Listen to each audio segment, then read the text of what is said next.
sifatnya itu lebih sementara dan manipulatif, katanya Kak Ferry. Jadi personal branding sendiri adalah tentang bagaimana membangun citra diri berdasarkan kenyataan. Tapi kalau yang pencitraan itu membangun citra diri berdasarkan kepura-puraan, katanya Kak Yo. Ini Kak Ferry ini sebagai korban atau pelaku ya? Nggak tahu ya. Kurang tahu ya kita ya. Betul. Ya, oke, thank you Kak Ferry ya, luar biasa jawabannya ya, cukup mengena ya. Langsung gitu ya.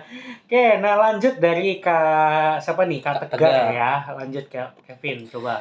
Kalau menurut saya personal branding itu lebih ke menampilkan citra diri kita. Itu lebih jujur dan konsisten sesuai dengan siapa kita sebenarnya. Contoh, kalau kita memang orang yang suka membantu orang lain, ramah dan suka belajar, lalu kita tampil dan dikenal orang seperti itu, itulah personal branding. Tetapi kalau pencitraan itu lebih ke menciptakan gambaran diri yang tidak sesuai dengan kenyataan.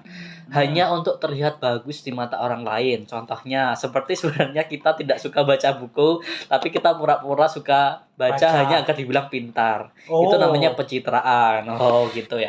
Ini kayaknya relate ya Kak Ken. Kalau di Gengsi itu kan biasanya kita buat story gitu kan, covernya atau dalamnya buku gitu, yang sebenarnya kita nggak baca buku seluruhnya. Atau enggak biasanya gini sih Kak Kevin, kayak kita cuman buka buku gitu ya, kita cari quotes yang paling ngena, habis itu kita foto, kita upload. Padahal ya kita nggak baca dari awal ya. Kalau gitu kita ke Gramet ya kan, kita ke Gramet cari buku yang packagingnya udah dibuka, kemudian kita foto gitu ya kan. Iya. Pengalaman ya Kak. Pengalaman.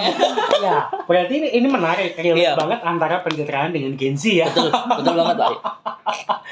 Oke, ini menarik untuk nanti kita telah bersama-sama. Oke, kita bacain satu komentar lagi. Saya akan bacain bawahnya dari panjang ternyata ya. Dari Kak Destria. Oke, dari Kak Destria ya. Oke, menurut saya personal branding itu adalah cara ngenalin diri kita ke orang lain sesuai siapa kita sebenarnya.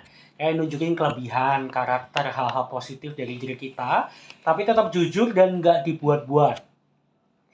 Nah, kalau pencitraan menurut saya lebih ke usaha buat ninggalin kesan tertentu ke orang lain. Tapi kadang kesannya itu nggak selalu sama dengan kenyataan. Bisa aja cuma bisa dilihat baik, padahal aslinya nggak kayak gitu. Waduh. Nah, jadi bedanya personal branding itu lebih ke jujur dan nunjukin diri kita apa adanya. Sementara pencitraan bisa dibuat-buat atau lebih fokus ke tampilannya aja. Ya, kayak tadi ya, pergi ke Gramet, covernya aja gitu ya. Kemudian baca buku ini gitu ya. Ya. Oke, nanti kita telah ya. Kalian kan Gen Z gitu ya. Apakah kalian lebih ke personal branding atau pencitraan gitu ya?